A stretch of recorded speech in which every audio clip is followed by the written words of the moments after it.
చప్పట్లు కొట్టండి. First year ఎవరు తెలుసా? ఒక్కసారి కడుపులో పిండం పడ్డాక నాకంటూ ప్రపంచం లేదు, నా బిడ్డే నా ప్రపంచాన్ని బతికే mother is the first hero. అటువంటి తల్లులు కలవడానికి ఇక్కడికి వచ్చాను. Mother is the first hero. ఎంతమంది ఒప్పుకుంటారు? Mother is the first hero. Second hero ఎవరు? ఈ అభాగ్యుడికి అసలు రెస్పాన్సే రాదు. ఆ పక్కన ఆడ కూర్చొని ఉంటాడు చూడండి. ఎవరైనా తల్లి 9 నెలలు మోస్తే తండ్రి తన కంటలో ప్రాణంతో కుటుంబాన్ని కాపాడే నాకు తెలిసి సెకండ్ హీరో ఒక ఫాదర్ మాత్రమే. Give a big round of applause to all the fathers who came here. వాళ్ళు నాకు తెలిసి second heroes. Who is the third heroes? పెద్దగా టీచర్స్. మన జనరేషన్ లో టీచర్స్ అంటే నెత్తిన పెట్టుకొని రెస్పెక్ట్ ఇచ్చేవాళ్ళు. ఈ జనరేషన్ లో చాలా మంది టీచర్స్ అంటే ఏముంది సార్, మేము ఫీజులు కడుతున్నా, మేనేజ్మెంట్ జీతాలు ఇస్తున్నా. బాగా గుర్తుపెట్టుకోండి, జీతాలు తీసుకొని పని చేయాలంటే చాలా ఉద్యోగాలు చేయొచ్చు, కానీ పిల్లల జీవితాలు మార్చాలంటే ఒక టీచర్స్ మాత్రమే వెళ్తారు. Hats off to all the teachers those are adding value for the present society. వాళ్ళు లేకపోతే మనకు ప్రపంచం ఉండదు. సో ఎలాగో వచ్చారు కాబట్టి నేను ఒక 4 విషయాలు చెప్పేళ్తా. చెప్పచ్చా? 4 విషయాలు. దానికి ముందు నేను ఒక క్వశ్చన్ అడతా. సార్ అసలు మీ మాటలు ఎందుకు వినాలి సార్ అని డౌట్ మీకుంటే, ఎంతమంది సార్ ఆ జనరేషన్లో గత 20-30 సంవత్సరాల క్రితం మా ఇంట్లో 5, 10 మంది 12 మంది సంతానం ఉన్నా అలా పెంచుకుంటూ వెళ్ళిపోయాం సార్, ఎటువంటి సమస్య రాల. ఇప్పుడు ఇంట్లో 2ని పెంచేసరికి అని ఎంతమంది ఇప్పుడు పిల్లల్ని పెంచడానికి ప్రాబ్లం ఫేస్ చేస్తున్నారు? వరద బాధితులు అందరూ ఇక్కడ ఉన్నారనమాట. సో ఎలాగ ఉన్నారు కాబట్టి నేను 4 పాయింట్స్ చెప్తాను. ఈ 4 తప్పులు మాత్రం పేరెంటింగ్ లో చేయకండి.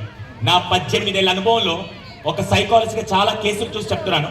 ఫస్ట్ది, ఇది ఈ రోజు నుంచి పేరెంట్స్ అందరికీ ఒక ఐ ఓపెనింగ్ మెసేజ్.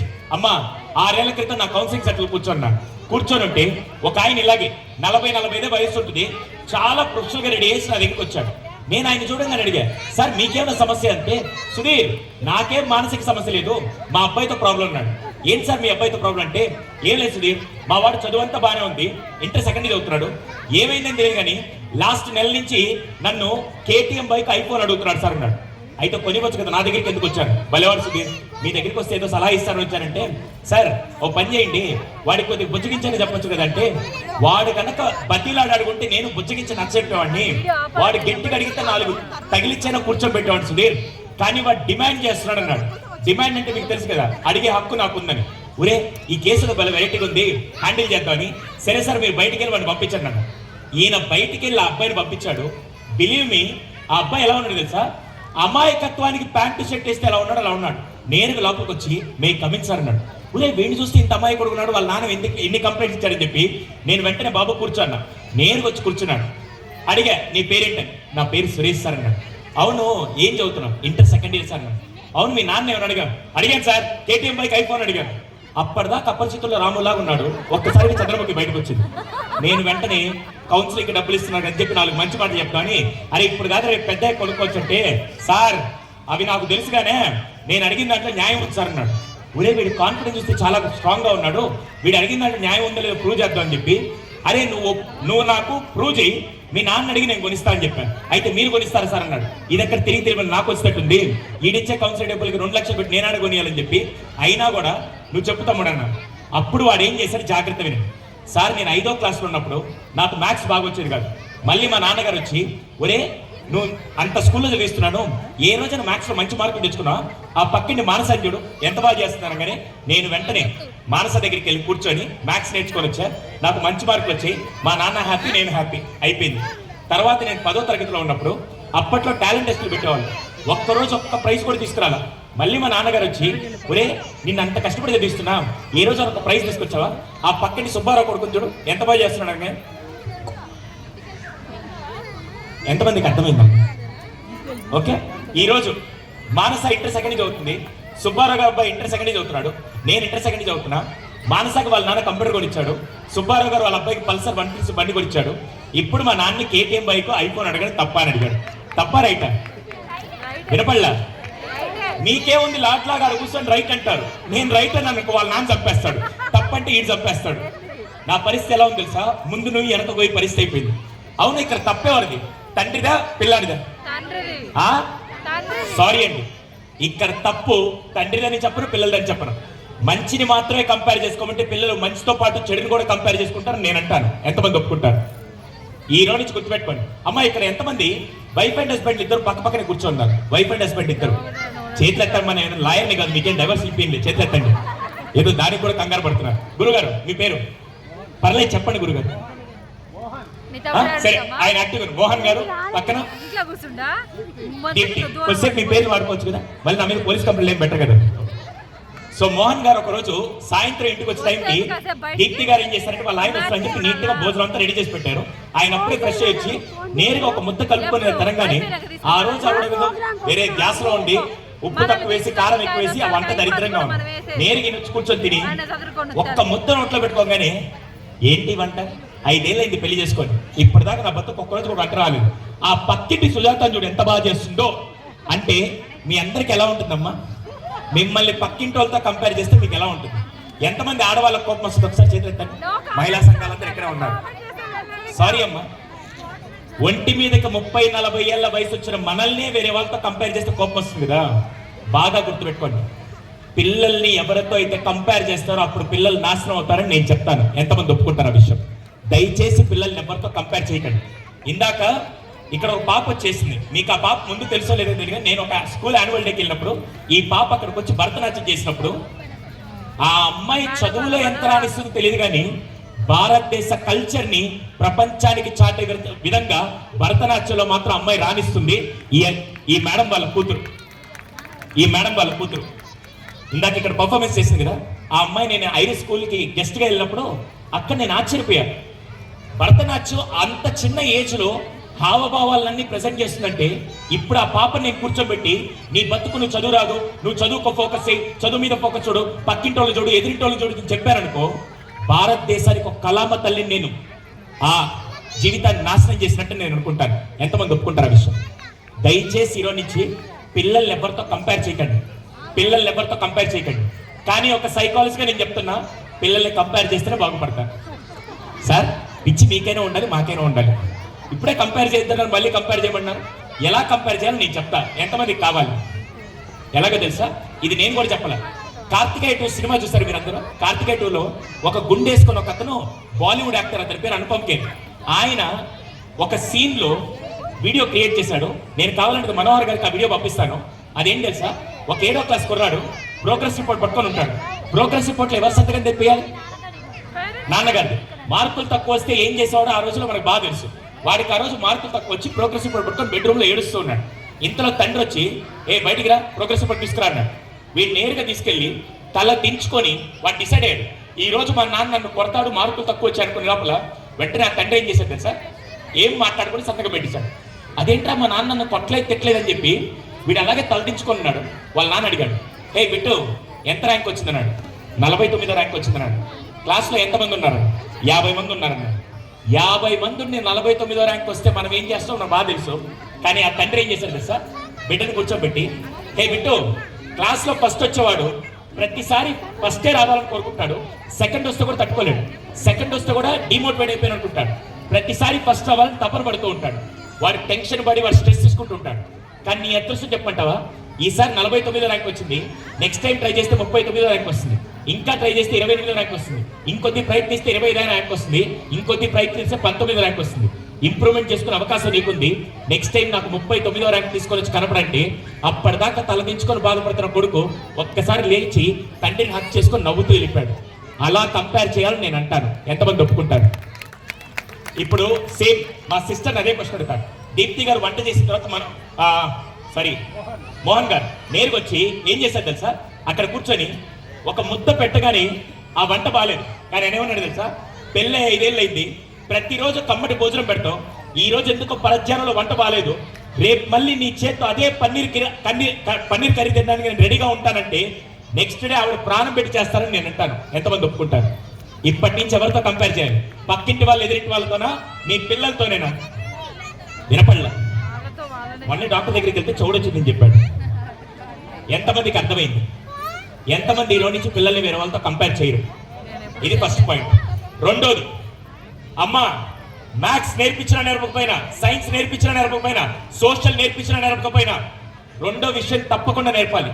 అదేం తెలుసా, నేను చెప్తా, జాగ్రత్త వినండి. దాన్ని పిల్లలకి డబ్బు విలువ చిన్నప్పటి నుంచి నేర్పాలని నేను అంటాను. ఎంతమంది ఒప్పుకుంటారు ఆ విషయం?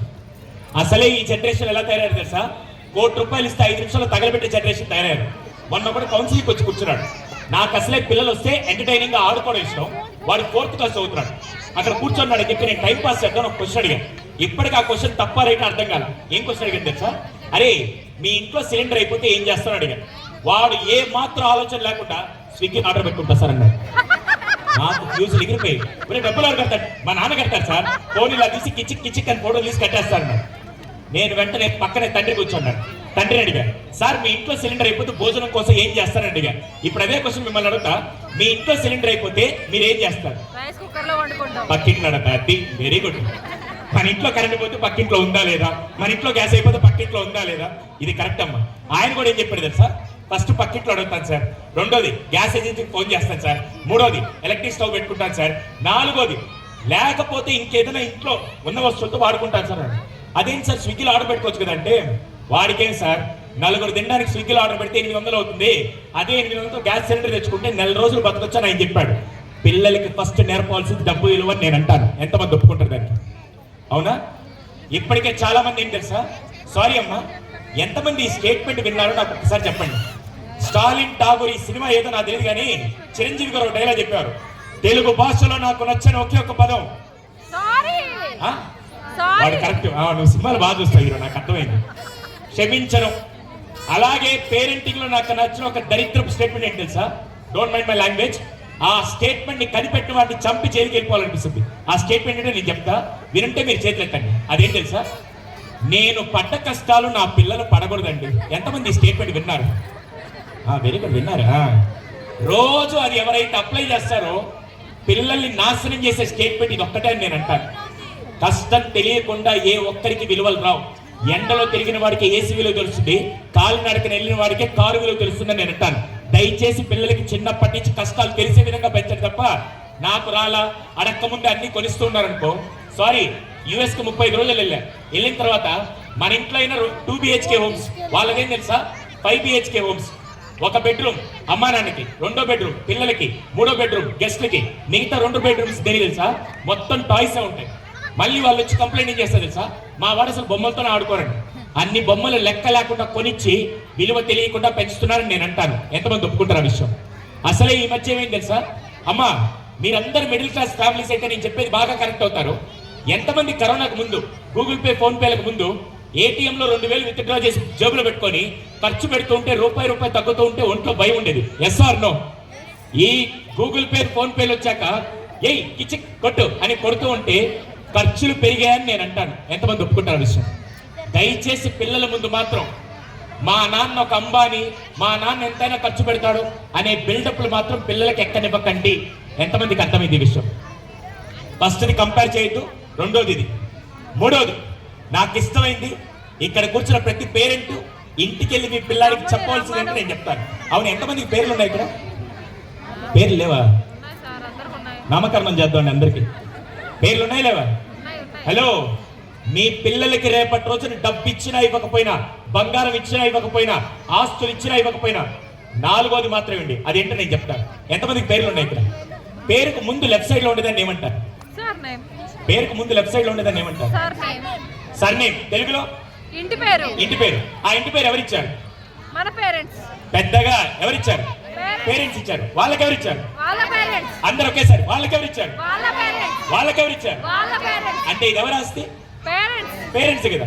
కానీ ఈ మధ్య చూడండి, బాగా డబ్బు మదమెక్కి 30-35 ఏళ్ళ వయసులో ఉండేవాడు మంచి కారులో దిగి రోడ్డు మీద గొడవంగానే, రే నేను ఎవడో తెలుసా, మా నాన్న ఎవడో తెలుసా, నా బ్యాక్గ్రౌండ్ ఏం వాడికి తెలియదు పిచ్చిపిల్ల.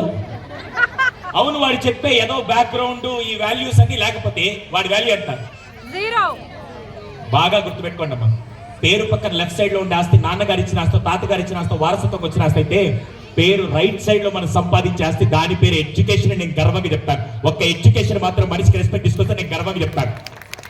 ఇందాక ఆయన్ని పిలిచేటప్పుడు కళాకారుడు 94 ఐ థింక్ 1994 నుంచి కళామ తల్లిని నమ్ముకున్న వ్యక్తి ఆయన్ని పిలిచేటప్పుడు డాక్టర్ అని చెప్పి ఆయన కంటే ఒక గౌరవంతో పిలుస్తుంటే that is the real asset. ఈ రోజు ఆ ఎడ్యుకేషన్ ఎంత రెస్పెక్ట్ ఇస్తుందో నేను చెప్తాను. నేనే బెస్ట్ ఎగ్జాంపుల్ దాన్ని. నేనే 8వ క్లాస్ వరకు నా తండ్రి నాతో పాటు ఉన్నారు. మాది రోడ్డు మీద పళ్ళ వ్యాపారం చేస్తూ మా నాన్న మమ్మల్ని కుటుంబాన్ని తీసుకెళ్తూ ఉండేవాడు. కానీ దేవుడు ప్రతిసారి టెస్ట్ పెడుతుంటాడు కదా, 8వ క్లాస్లో సాయంత్రం 7:30 వరకు నా తండ్రి నాతో పట్టున్నారు. 8:30కి హార్ట్ స్ట్రోక్ వచ్చి ఆయన చనిపోయి 8:45కి సమయం ఇంట్లో ఉంటే ఆ రోజు నా కుటుంబం అంతా రోడ్డు మీద ఉంది. నాన్న తరపున బంధువులు, అమ్మ తరపున బంధువులు, చుట్టుపక్కల వాళ్ళందరూ మమ్మల్ని రోడ్డు మీద వదిలేసి వెళ్ళిపోతే ఆ రోజు నాకు రెండే ఆప్షన్ ఉన్నాయి. ఒకటి, ఏ మెకానిక్ షాప్ లో పనిచేస్తుంటే ఈ రోజు నా పేరు పక్కింటి కూడా తెలిసేది కాదు. కానీ నేను రెండో ఆప్షన్ చూసి తీసుకున్నాను.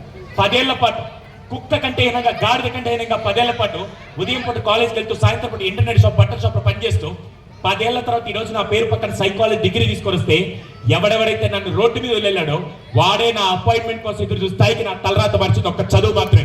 Education will bring the transformation. దయచేసి పిల్లలకి ఇచ్చే ఆస్తి ఎడ్యుకేషన్ అని నేను గర్వంగా చెప్తాను.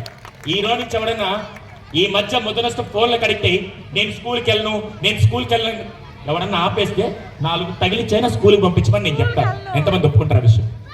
దయచేసి విద్యని మాత్రం గిఫ్ట్గా ఇవ్వండి.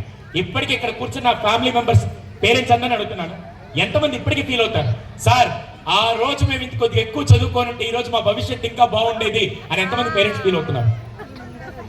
సో దయచేసి 3వ గిఫ్ట్ పిల్లలకి ఎడ్యుకేషన్ ఇవ్వండి. 4వది లాస్ట్ పాయింట్ చెప్పి నేను ముగిస్తాను. అమ్మా, ఎంతమంది ఇక్కడ మీరు ఈ జాతోళ్ళు ఉంటే చెప్పండి. అదేం తెలుసా, చిన్నప్పుడు తెచ్చి ఇలా పెట్టి మాస్టర్ స్కేల్ ఇలా తిప్పి యాళ్ళ మీద ఈప్ మీద కొట్టించుకున్న బ్యాచ్ ఎంతమంది ఉన్నారు ఇక్కడ? మీరందరూ ఉత్తమ విద్యార్థులు కాదా? అలాంటి వాళ్ళండి మీరు కూడా.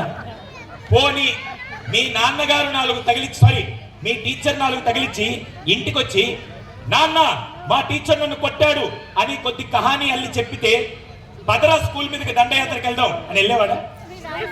పోనీ మా ఇంట్లో ఏం జరిగిందో చెప్తాను, మీ ఇంట్లో కూడా అదే జరుగుంటే మీరు అందరూ ఆపుకుండా చప్పట్లు కొట్టండి. ఓకే, ఒకరోజు మా టీచర్ నన్ను కొడితే ఇంటికి వచ్చి దానికి కొద్ది పులిహార స్టోరీ కలిపి నాన్న మా టీచర్ నేనేం తప్పు చేయకుండా కొట్టాడని చెప్పగానే మా నాన్న ఏం మాట్లాడకుండా కుర్చీలో కూర్చొని ఒరే మీ టీచర్ కొట్టాడా, దేంతో కొట్టాడని అడిగాడు. నాన్న ఆయన స్కేల్తో కొట్టాడని. నువ్వు లోపలికి రారా, నా బెల్ట్ ఉందని ఇంకో 4 నా ఈప్ మీద తగిలించి బయటికి పంపించాడు. ఎంతమంది మీ ఇంట్లో కూడా అదే జరిగింది?